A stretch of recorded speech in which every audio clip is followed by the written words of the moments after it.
When Ilhan Omar pointed her finger at Vice President J.D. Vance on the Senate floor, she had no idea she was about to walk into a 10-second trap of agonizing, dead silence that would instantly shatter her political narrative.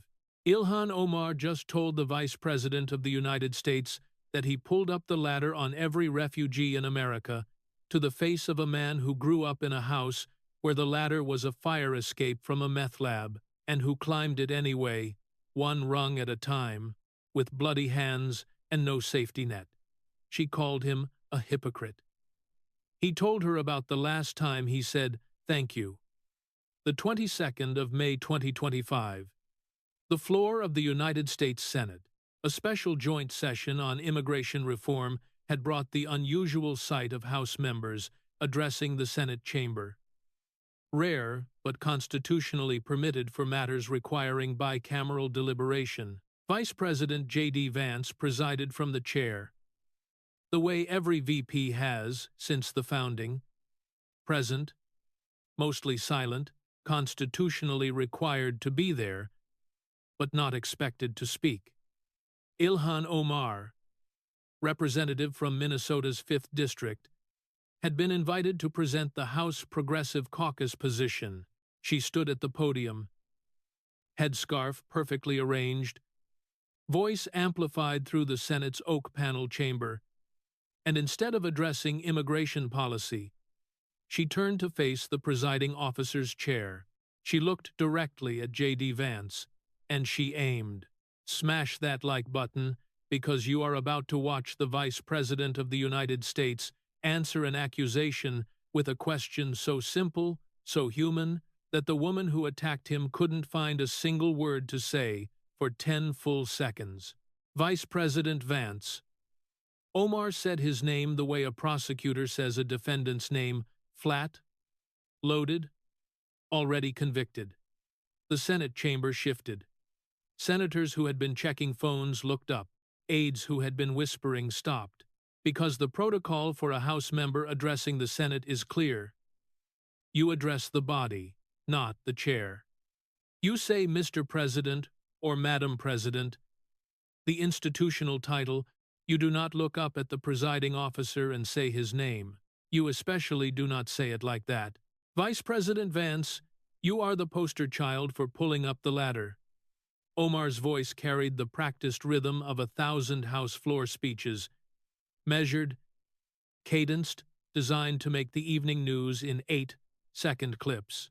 You escaped poverty, congratulations, and your first act was to slam the door on every refugee, every immigrant, every person trying to do exactly what you did. She gripped the podium with both hands, not because she was nervous. Omar was never nervous at podiums. She gripped because it made the knuckles visible, and visible knuckles meant visible conviction, and visible conviction played well on the 6 cameras pointed at her.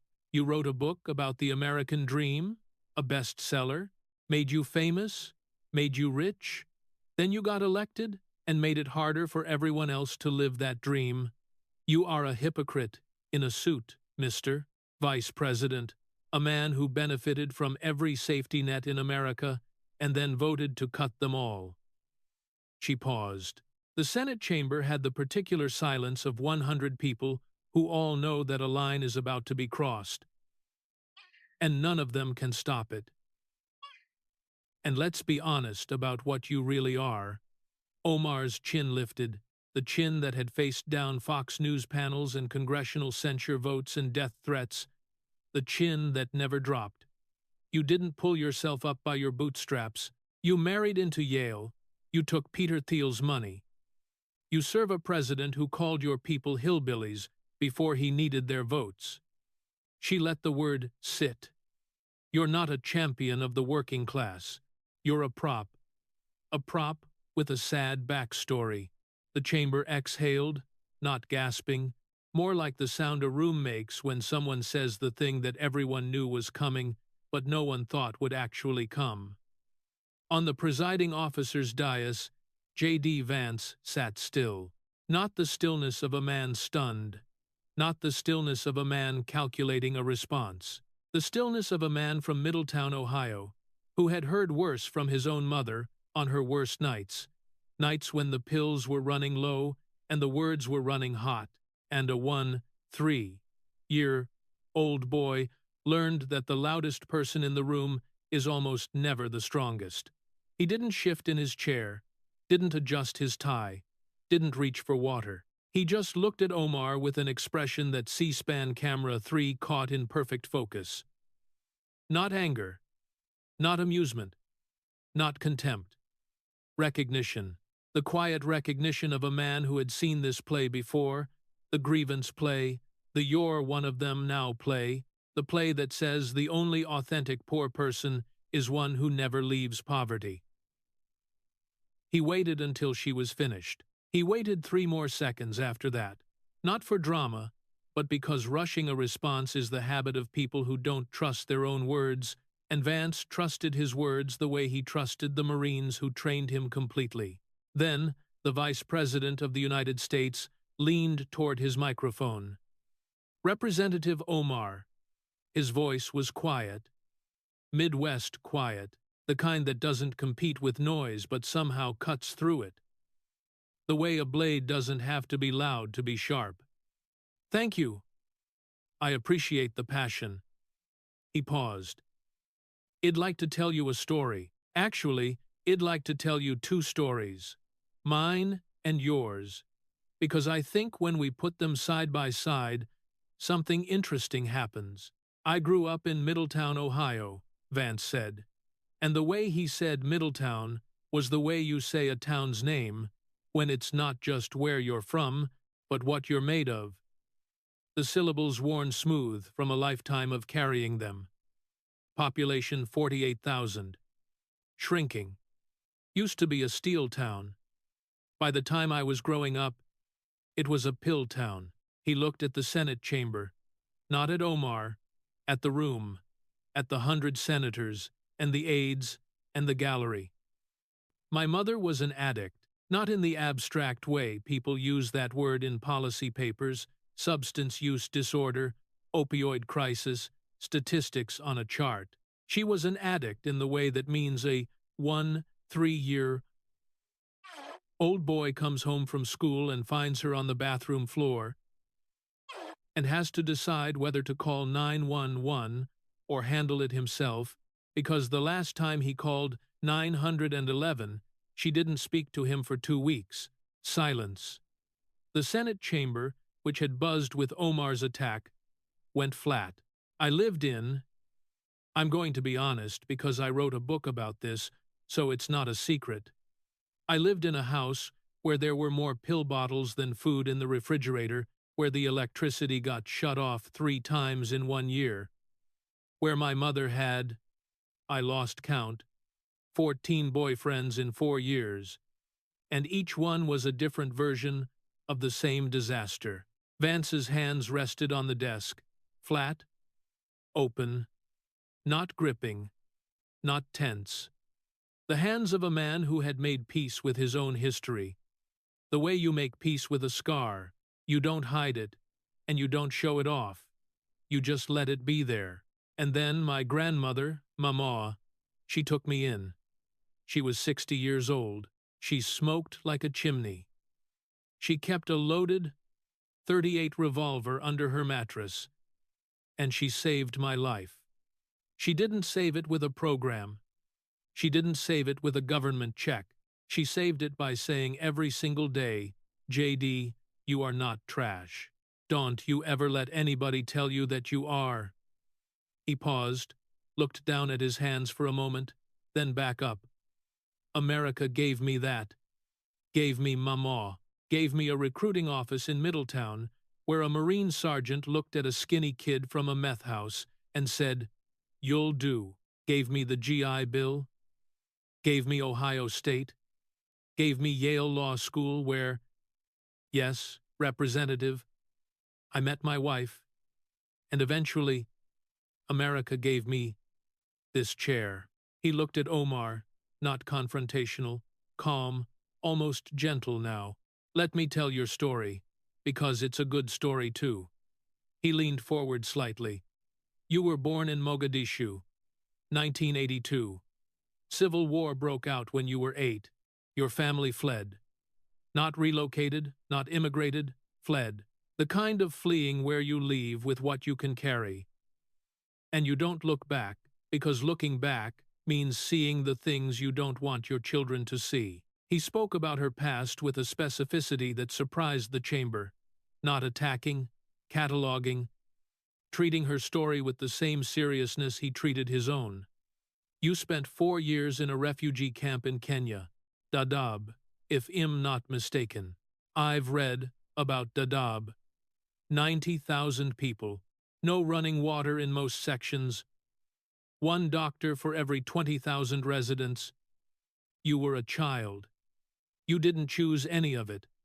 No child chooses a refugee camp, just like no child chooses a meth house. The comparison landed quiet but heavy. 2 children, 2 nightmares, same country at the end of both. In 1995, the United States of America, this country, the one you just accused me of betraying, admitted your family as refugees. Out of every country on earth your family could have gone to, this one said yes. Resettled you in Arlington, Virginia, then Minneapolis. Gave you citizenship. Gave you public schooling, the same public schools you now critique. Gave you the right to vote. Gave you the right to run for office. And you won. Twice. You went from a refugee camp in Kenya to the United States Congress. He let that land, let the ark of it, refugee camp to Congress, sit in the chamber the way his own ark, meth house to vice presidency, had sat a moment before. 2 arks, same shape, same country drawing them. Representative Omar, America gave us both everything. Not perfect everything. Not easy everything. The kind of everything that comes with struggle and failure and days when you wonder if it's worth it. But everything. The question isn't what America gave us. The question is what we gave back. Omar opened her mouth. The beginning of a response, a word forming, but Vance wasn't finished. And the Senate chamber knew he wasn't finished because his voice hadn't risen. A voice that rises is a voice that's reaching for its point. A voice that stays level already has the point and is walking toward it. The 11th of September 2001, Vance said, I was 17 years old, senior year at Middletown High School. He looked at the Senate chamber, and for a moment his eyes went somewhere that wasn't this room, somewhere that was 24 years old and still burning. I remember exactly where I was. Second period. Mrs. Patterson's English class. Someone came in and said a plane hit the World Trade Center. We went to the cafeteria, where they had a TV, and we watched the second plane hit, live. 17 years old. I'd never seen anything like it. None of us had. His voice stayed level. No drama, no tremor. Just memory, precise as a photograph. The next day, September 12th, 4 of my classmates went to the Marine recruiting office on Main Street in Middletown. 4. The day after 9/11. They didn't wait for the invasion. They didn't wait for the president to make a speech. They walked in on September 12th and said, "Where do I sign?" One of them, I won't use his name, never came back whole. Hess alive? Hess in Middletown, he works at a warehouse. But he left a piece of himself in Fallujah that hell never get back. Vance looked at Omar. That's how Middletown described September 11th. We enlisted. He let the sentence hang for 3 seconds. Representative Omar, in 2019, at a CARE fundraiser, you described September 11th as follows. He didn't pull out a paper. He didn't need to. Everyone in the room knew the quote. Some people did something. The gallery shifted. A sound, not a gasp, not a murmur. Something between the two moved through the room like a wave through grass. 3,000 Americans died. 3,000. Firefighters who ran upstairs, They knew they wouldn't come back down. Office workers who called their families from the 90th floor to say goodbye.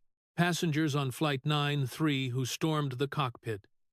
My friends, kids I grew up with, kids I played football with, joined the United States Marine Corps because of that day. Vance's jaw tightened, the only physical tellhead shown. A tightening at the hinge of the jaw, the kind of tightening that a man who learned emotional control in a meth house and perfected it at Paris Island does not show unless the emotion is real. And your description was something. He paused. Let the words sit in the oak-paneled chamber like a stone dropped in still water. Some people did something. Those weren't random people. Representative, they were Al-Qaeda terrorists who murdered 3,000 Americans. And it wasn't something. It was the worst attack on American soil since Pearl Harbor.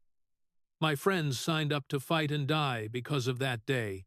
Some of them did die. And you reduced it to something. Omar's chin was still up. Her posture was still perfect, but her eyes, for the first time since she'd taken the podium, moved, not away from Vance, down just a fraction. A fraction of a degree. The way a compass needle drifts when a magnet passes nearby, not enough to change direction, but enough to prove the needle felt it. Let me be honest about something, Vance said. And the phrase was a signature, not a throat-clearing, but a warning label in the Vance universe. Let me be honest about something was the sound of the safety coming off. When I wrote Hillbilly Elegy, I got criticized. You know who criticized me the most? People from my own community. People from Middletown. People from Appalachia. They said id aired dirty laundry. They said id made them look bad. They said id told the world that my mother was an addict, and my family was broken, and our town was dying. He nodded slowly. And they were right. I did tell the world that, because it was true, and I believed, I still believe, that the only way to fix a problem is to be honest about it. Not to cover it up, not to blame the investigators, to say, this is broken, and here's how, and here's what it costs. He turned to Omar. Representative, your community, the Somali-American community in Minneapolis, had a problem too. A big one. He didn't raise his voice, didn't lean forward, stayed exactly where he was. The posture of a man who doesn't need to move toward you because the facts are already walking in your direction. Feeding Our Future, Federal Nutrition Program. Between 2020 and 2022, over $250 million and potentially as high as $9 billion, depending on which federal estimate you accept, was stolen. Stolen from a program designed to feed children. 75 defendants charged, the largest pandemic fraud case in American history. He let the numbers land, then added more. Let me tell you what $250 million in stolen child nutrition money looks like on the other end. It looks like a feeding site on Riverside Avenue that listed 5,000 meals served per day. Investigators visited. You know how many children were present? None. 0 children. 5,000 meals claimed. 0 mouths fed. The money went to luxury cars, real estate in Kenya and Turkey, and a $4 million property portfolio for one of the defendants. Luxury condos bought with money that was supposed to buy lunch for a 7-year-old. Vance paused. The Senate chamber was completely still. And these weren't strangers to your district, Representative. These were organizations in the 5th District. Your district, your constituents, ran these sites. Your constituents reported the fraud. And when the investigation came, when law enforcement showed up to find out why feeding sites with 0 children were billing for thousands of meals, you went on record. He looked at Omar. She looked back. Her face hadn't moved. The composure of a woman who had been through congressional censures and survived. But her right hand left the podium and dropped to her side. Not a retreat, a rebalancing. The kind of physical adjustment a person makes when the ground shifts beneath them. And what did you do, Representative, when investigators came to Minneapolis to uncover how $250 million meant for hungry children was stolen? When the FBI and DOJ opened cases, you called the investigation chaos. Your word chaos. You didn't call the fraud chaos. You called the investigation chaos.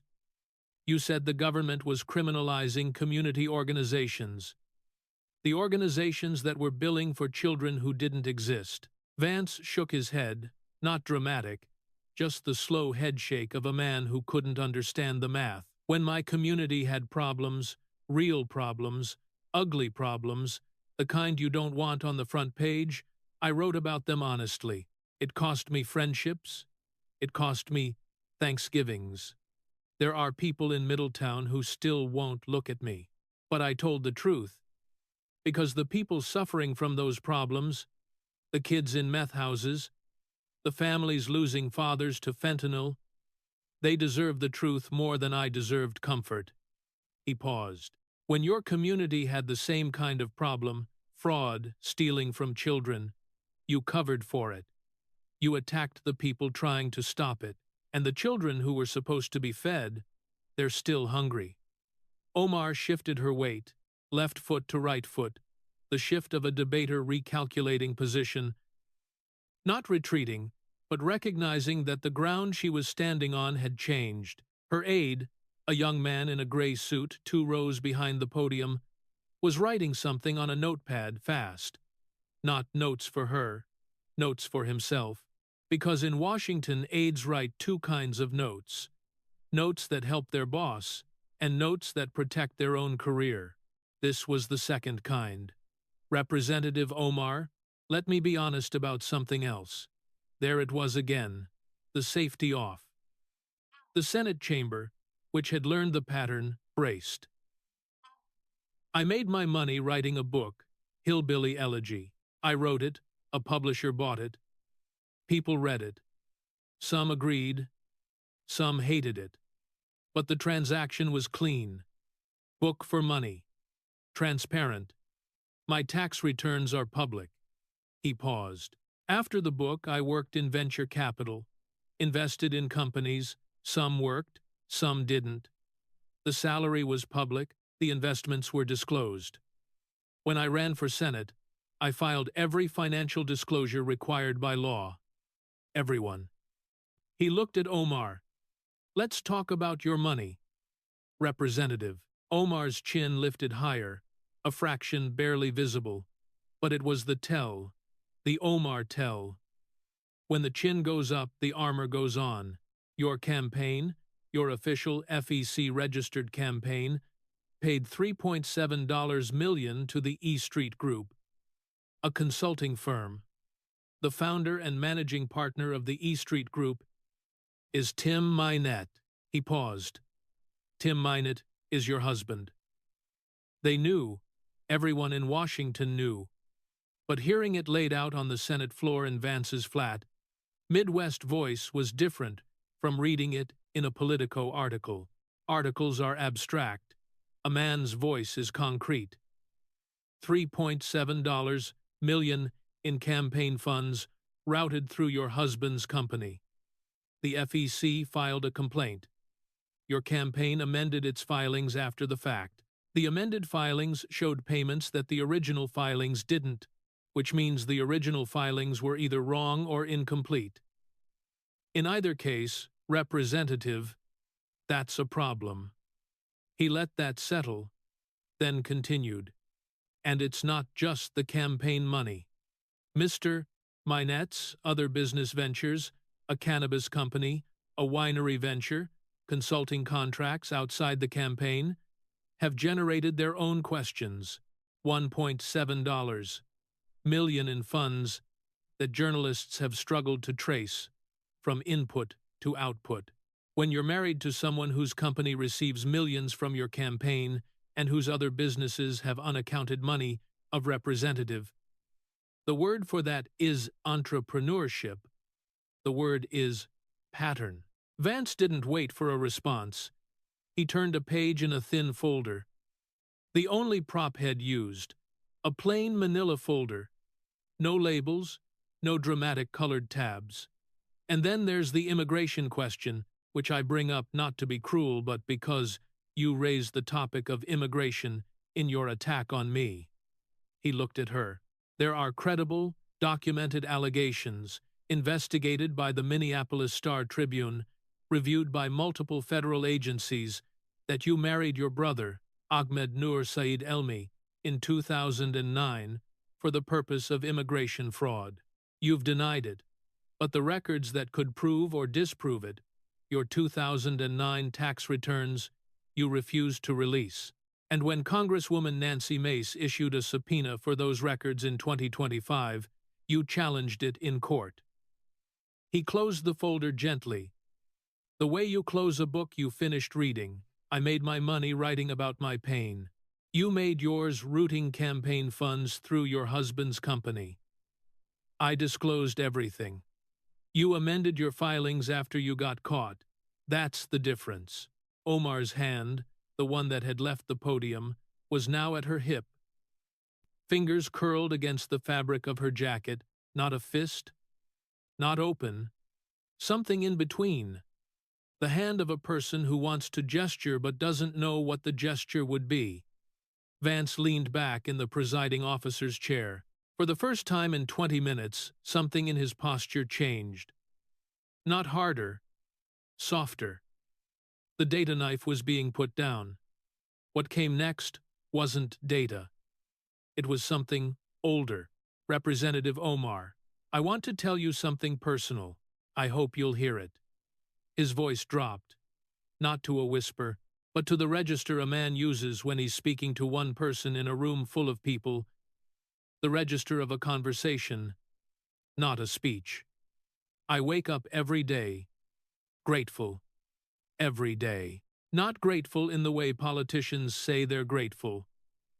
I'm grateful for the opportunity to serve, that kind of stuff, the stuff that means nothing. I mean genuinely grateful, the kind of grateful where you lie in bed at 500 a.m., before the alarm, and you think about Mama who's gone now, and you say thank you out loud to a woman who can't hear you. The Senate chamber was utterly still, not the stillness of people waiting for a punchline, the stillness of people listening to something true. I'm grateful to the Marine sergeant who yelled at me for 16 weeks at boot camp until I stopped being a scared kid from Ohio and started being a man. I'm grateful to my wife, who saw something in me that I didn't see in myself. I'm grateful to the teachers at Middletown High, who didn't give up on me when my grades dropped every time my mom had a new boyfriend. He looked at Omar and his face, the face that had been calm and precise for 20 minutes, showed something else. Not anger, not triumph, sadness.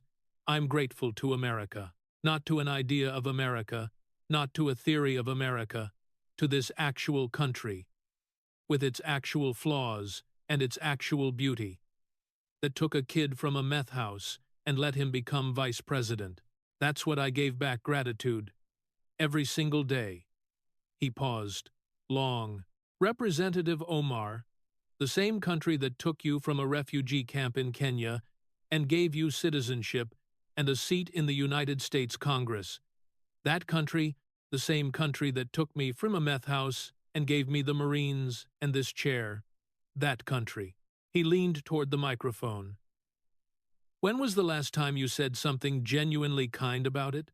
The question landed in the Senate chamber like a bell struck in an empty church, a single clear tone that kept resonating. Not qualified, not conditional, not America is great, but just kind. When was the last time you stood at a podium and said something kind about the country that saved your life? Omar stood at the podium, her mouth opened, not wide, just the beginning of a word that didn't come, because the question wasn't about policy, it wasn't about voting records, it wasn't about FEC filings, or immigration fraud, or $250, millions stolen from children. The question was about a single word, when. And she couldn't name a time. 1 second, 2 seconds, 3 seconds, 4. The Senate chamber counted without counting. Every person in the room felt the seconds in their chest. The way you feel seconds when someone is supposed to speak and doesn't. Each second stretching, thickening, becoming heavier than the second before. 5 seconds. 6. 7. Omar's aide stopped writing. The notepad sat on his lap. His pen was still. 8 seconds. 9. Vance didn't fill the silence, didn't rescue her, didn't move on. He just sat in the presiding officer's chair and waited the way you wait for an answer to a question that matters, not impatiently, not aggressively, with the patience of a man who had waited his whole life for things that mattered and had learned that waiting is not weakness. 10 seconds.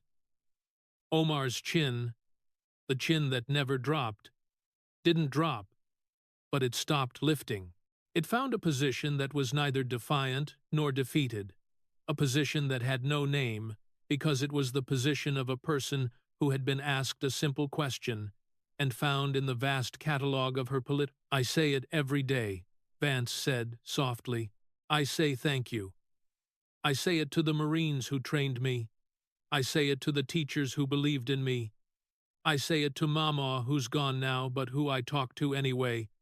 And I say it to this country. He looked at the chamber, then back at Omar. When was the last time you said thank you, Representative? Not to your donors, not to care, to America, the country that saved both of us. He paused, then quieter. Because here's what I hear from you, Representative. I hear it's all about the Benjamin's baby, about our closest ally in the Middle East. I hear dual loyalty, an accusation so old and so ugly that your own party condemned it. I hear some people did something about the worst day in our nation's modern history. I hear you describe pro-Hamas protesters who celebrate October 7th as students who are fighting for the right thing. I hear you get removed from the Foreign Affairs Committee by a bipartisan vote because your colleagues on both sides decided they couldn't trust you to represent America's interests abroad. His voice hadn't risen once, not a decibel, and that was what made it devastating. The facts were coming at room temperature, and room temperature was enough to burn. That's your record of gratitude, Representative. That's what you gave back to the country that saved your life. Benjamin's, dual loyalty, something, and an empty 10 seconds when someone asked you to say something kind. Silence. Vance waited 3 more seconds, then nodded. The nod of a man who had received his answer, and the answer was the absence of one. Vance stood slowly. The presiding officer standing at the dais is unusual. The VP typically remains seated, but this was no longer a typical session, and Vance standing wasn't a power move. It was a closing. The way a man stands at the end of a conversation that mattered. Representative Omar, we are both children of the American dream. His voice was steady. The Midwest quiet had settled into something deeper now. Not quiet as absence, but quiet as weight. Both of us. You from a war zone. Me from a meth house. 2 kids who shouldn't have made it, 2 kids who did. He looked at her. The difference is not that I'm a Republican and you're a Democrat. I don't care about that right now. The difference is this. I know the dream is real. I lived it. I know it's imperfect. I know it doesn't work for everyone. I know there are kids right now in Middletown going through exactly what I went through, and some of them won't make it. But the dream is real. It happened to me. I am proof that it happened. His jaw tightened again, that hinge tightening, and this time he let it show, let the camera see it. Because what came next wasn't political. You've spent your career pretending the dream doesn't exist. Because if the dream is real, if America really can take a refugee from Somalia and make her a congresswoman, then your grievance narrative falls apart. If America is actually good enough to do that, then all the anger, all the some people did something, all the it's all about the Benjamins, all of it stops working. Because you can't be a victim of the country that saved you. You can only be ungrateful. Omar's eyes moved. Not down this time, toward the exit. Just a glance, a flash quick enough that only the aides sitting at the angle between the podium and the door would have noticed. It was the first time in the exchange that her body had betrayed a direction. And the direction was out. She didn't move toward it, but she looked. I'm grateful, Representative. You're angry. Vance's voice was the softest it had been all session. Not condescending, not pitying, the softness of a man who recognized something in someone else that had seen in his own mother. The anger that comes from pain that never got thanked away, never got loved away, just sat there and turned into politics. And the saddest part is, we were both saved by the same country. He sat down. The gavel, which had been resting untouched for the entire exchange, because no one had thought to use it, because no one had wanted to interrupt, sat on the presiding officer's desk, like a prop from a play that had gone off script. The session was technically still active. The immigration reform discussion was technically still on the agenda. But everyone in the chamber knew that whatever came next, whatever amendment, whatever vote, whatever procedural motion would be an afterthought. The session was over. Vance had ended it the way a man ends a conversation, by saying the truest thing in the room and then sitting down. The Senate chamber did not applaud. The Senate doesn't applaud. It's against decorum, against tradition, against everything the oak panels and marble floors were built to enforce. But something happened that was louder than applause.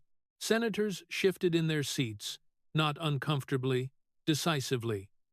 The shift of people who had just made up their minds about something they'd been undecided on, the shift of people who had watched a man answer an insult, not with an insult, but with a question, and the question had been the strongest blow anyone had landed on that floor all year. Omar stood at the podium for 4 more seconds. Her papers were already in her hands. She'd begun collecting them during Vance's last paragraph, the way a student collects books before the bell rings, the body already leaving before the feet follow. She straightened the papers against the podium edge, tap, tap, 2 taps, precise, the precision of a woman who needed her hands to do something normal because the rest of her was doing something she'd never done before, losing a confrontation without speaking a word. She walked back to the visitors' gallery entrance, back straight, headscarf in place, chin at the same angle it had been since she'd arrived. But the walk was different. Not the walk of a woman who had come to the Senate to deliver a message, the walk of a woman who had come to the Senate to deliver a message and been asked a question.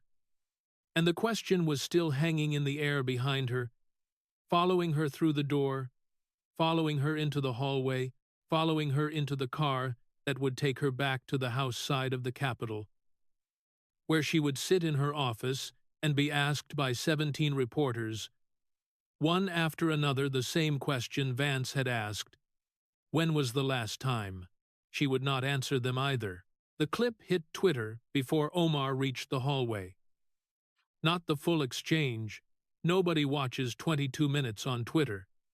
The clip was 63 seconds long. It started at, "When was the last time you said something genuinely kind about it?" and ended at, "The country that saved both of us."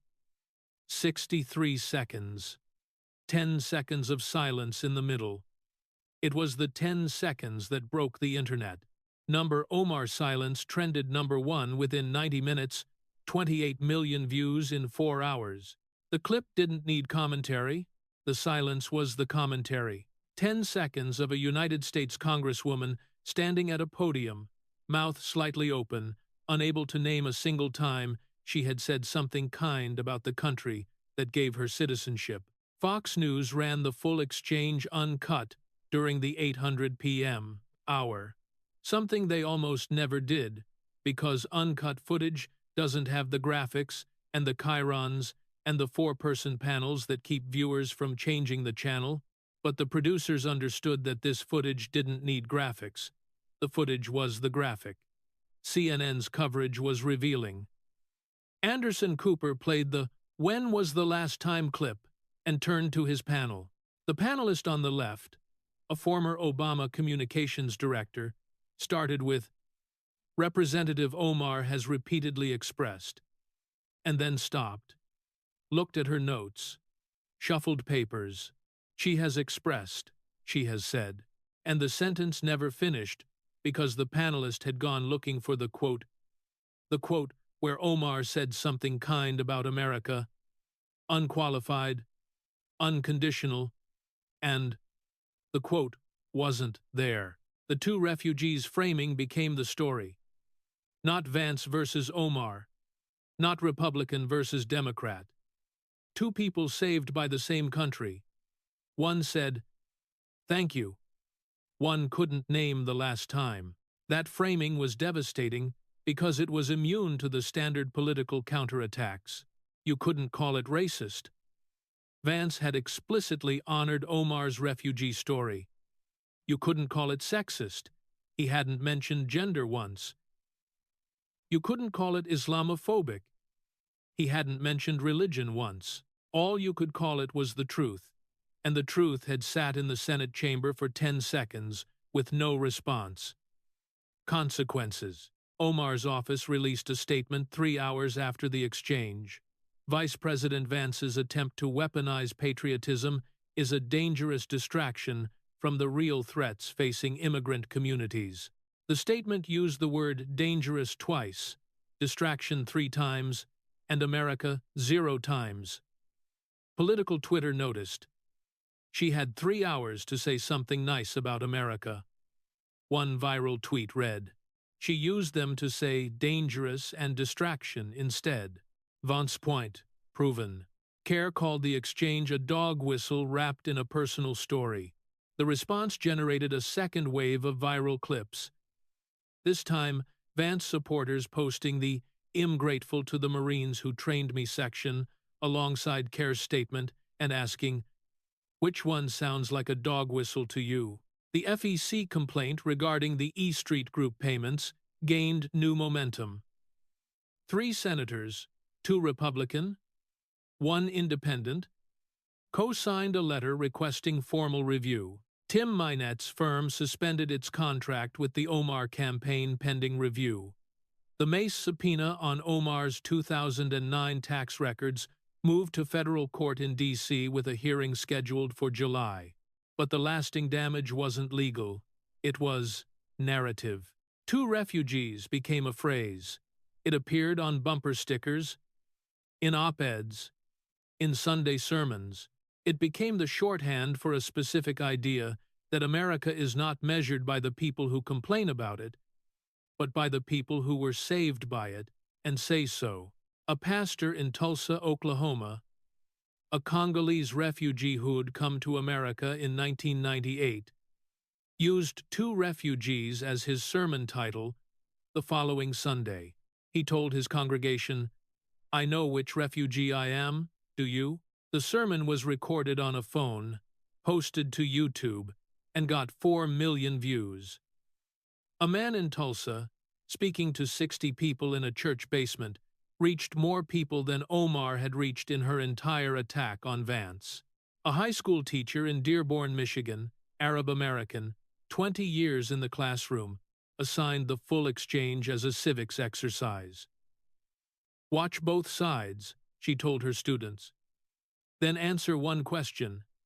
Can you name the last time you said something kind about America?" 14 of her 22 students could. The other 8 sat quietly and thought about it.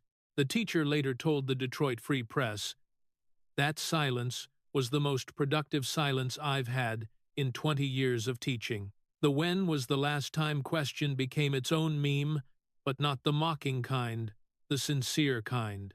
People posted videos of themselves answering it: a truck driver in Laredo, a nail salon owner in Houston, a retired Marine in Jacksonville, a Somali-American nurse in Columbus, Ohio, who looked at the camera and said, "Yesterday, I said thank you yesterday when my patient survived surgery and the system worked. I said thank you to America yesterday." That clip alone got 11 million views. Tyler Boggs sat on the front steps of his duplex on Crawford Street, 3 blocks from where J.D. Vance grew up, 7 blocks from the Marine recruiting office, where Tyler had walked in on the 12th of September, 2001, 17 years old, not old enough to sign without a parent and not willing to wait for one.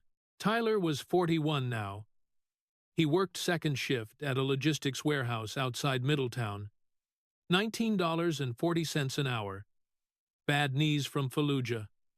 Good enough hands to stack pallets. He watched the Vance clip on his phone, not propped against anything, just held in his hand, because Tyler wasn't the kind of man who set up viewing stations. He watched things once, standing up, and then went back to work. Vance said, "4 of my classmates went to the Marine recruiting office on Main Street."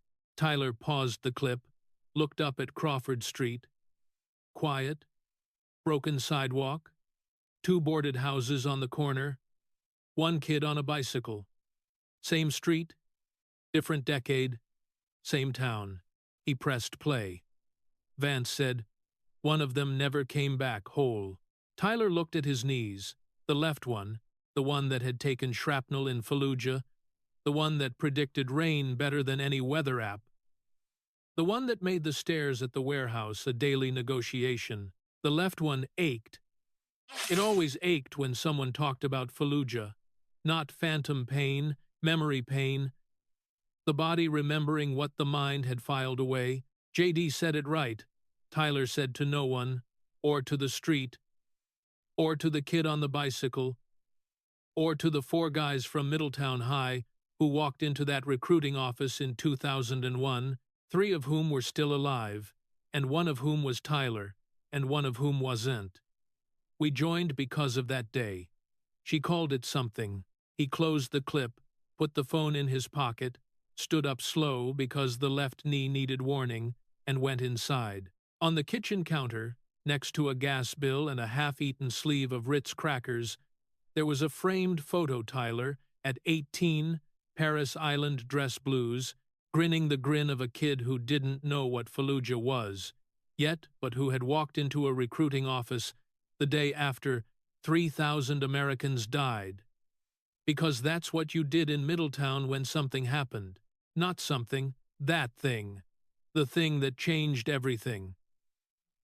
Tyler looked at the photo, touched the frame once, went to work.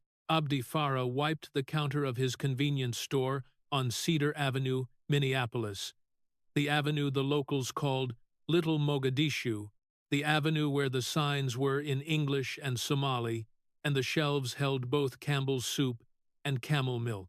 6:15 p.m. The after-work rush was thinning. A small TV behind the register, mounted in 2014, the same year Abdi bought the store, was playing the Vance clip. Abdi's nephew, Youssef, had pulled it up on his phone and cast it to the TV, because Youssef was 22 and believed that everything important happened on a screen, and everything on a screen should be on a bigger screen. Vance's voice filled the small store. "When was the last time you said something genuinely kind about it?" Abdi stopped wiping, rag in hand, looked at the TV. He had been in America for 23 years. He had arrived in 2002, not from a refugee camp but from Nairobi, where Head spent 6 years after fleeing Mogadishu. He had worked at a meat processing plant in Faribault for 3 years, saved $14,000, moved to Minneapolis, bought the store with an SBA loan, and 3 years of fear. 23 years. In that time he had paid off the loan, put 2 daughters through community college, buried his father who had made it to Minneapolis, but not to the 10th anniversary of their arrival, survived a robbery in 2017, survived COVID in 2020, survived the fraud scandal, which didn't touch his store, but touched his neighborhood's reputation, which touched everything. Abdi looked at the TV, then he looked at the sign above the door. The sign had made in 2014 when the store was new, and the neighborhood was hard, and Abdi wanted everyone who walked in to know what kind of place this was. The sign was in English and Somali. It said one word, "Welcome." "Every day," Abdi said quietly. So quietly that Youssef, restocking shelves 3 feet away, didn't hear. "I say thank you every day." He looked at the TV. Omar standing at the podium. 10 seconds of silence. "She should try it." Youssef looked up. "What?" Abdi shook his head, went back to wiping the counter. The rag moved in slow circles. The same motion had been making for 11 years. The motion of a man who cleaned his own store because the store was his, and what's yours you take care of, and what takes care of you you say thank you to. Outside, Cedar Avenue was settling into evening. The halal butcher was closing. The tea shop was filling. A woman in a headscarf was pushing a stroller. A man in a Vikings jersey was laughing with his son. Cedar Avenue, little Mogadishu, doing what it had always done, being American in its own way, the way Middletown was American in its own way, the way every town that takes someone in and lets them build something is American. Abdi looked at the sign one more time. "Welcome." That was his thank you, every day. Right there on the door. She called him a hypocrite. He told her about Mama. She called him a prop. He told her about the 12th of September, 2001. She attacked the ladder. He asked her when she last said, "Thank you." God bless Tyler Boggs and the 4 boys from Middletown who walked into a recruiting office the day after the world changed because something wasn't a word they used.